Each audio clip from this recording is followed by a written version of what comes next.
Good morning সবাইকে। আজ হচ্ছে দীঘার সেকেন্ড ডে। আগের দিন তো প্রচণ্ড টায়ার্ড ছিলাম, তো সকালবেলা উঠেই আগে জানলার সামনে দাঁড়িয়েছিলাম। দেখো কত সুন্দর ভিউ।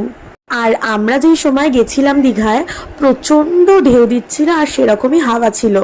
সমুদ্র থেকে আমাদের হোটেলটা একদমই কাছে ছিল। সকালবেলা ঘুম থেকে উঠেই একবার বিচের সামনে গিয়ে দাঁড়ালাম। এত সুন্দর লাগছিল, আর তার মধ্যে দিচ্ছিল প্রচণ্ড হাওয়া। ওই সকালবেলা ওই 10টার সময়। আর দেখো বিশাল বড় বড় ঢেউ দিচ্ছিল এই টাইমটায়।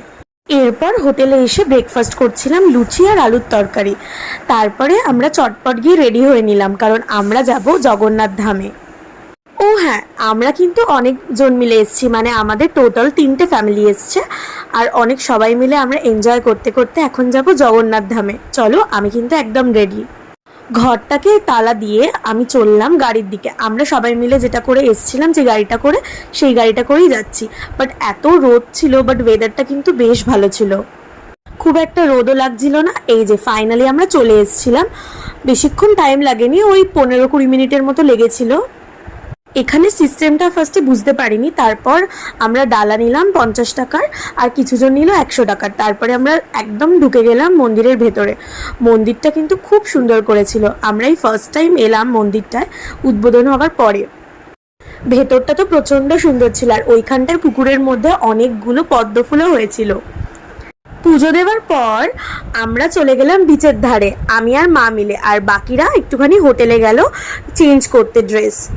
তো আমি আর মা ভাবলাম যে যাই আর একবার বিচের সামনে ঘুরে আসি। এবার আমরা একটু চান করতে নামবো, বাট আমার মা তো চান করে না, তাই মাকে নিয়ে একটুখানি ঘুরতে গেছিলাম। আর এখানে এসেই দেখলাম ডাব বিক্রি হচ্ছে, তাই একটা ডাবও কিনলাম।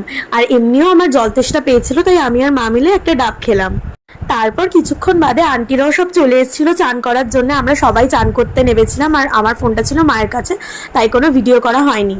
হোটেলে এসে দেখলাম মুখে পুরো ট্যান পড়ে গেছে। চান টান করে চলে গেলাম লাঞ্চ করতে। এটাকে আর লাঞ্চ বলবো না, কারণ আমরা লাঞ্চ করতে বসেছিলাম 5টার সময়। হ্যাঁ, প্রথমেই দিয়ে দিল বেগুন ভাজা, মাছের ডিমের বড়া, ভাত আর লেবু। পাতে পড়ে গেল সর্ষে কাতলা, আর মাটনও হয়েছিল। বাট মাটন তো আমি খাই না, তাই আমার জন্য আলাদা করে চিকেনও বানানো হয়েছিল। আর শেষ পাতে ছিল চাটনি। পাঁপড়টা স্কিপ করেছিলাম। হোটেলের সামনে আমাদের অনেকটাই জায়গা আছে বড়, তো ওখানেই সবাই মিলে দাঁড়িয়েছিলাম খাওয়ার পর আইসক্রিম খেতে খেতে। এত সুন্দর হাওয়া দিচ্ছিল, এত ঘুম পাচ্ছিল যে চোখ তাকাতে পারছিলাম না। ঘুম থেকে উঠে 8টার সময় আমরা সবাই মিলে বিচের সাইডে চলে গেলাম। ঢেউগুলো তো বড় বড় দিচ্ছিলই, তার সাথে ছিল হাওয়া। আমরা ভীষণ ভালো একটা টাইমে গেছি দীঘায়। হাঁটতে হাঁটতে একটু বিশ্ব বাংলার দিকে গেলাম। ওই দিকটা বেশ জমজমাট ছিল, মানে অনেক কিছু পাওয়া যাচ্ছিল, প্লাস একটু ভিড়ভাড়টাও ছিল।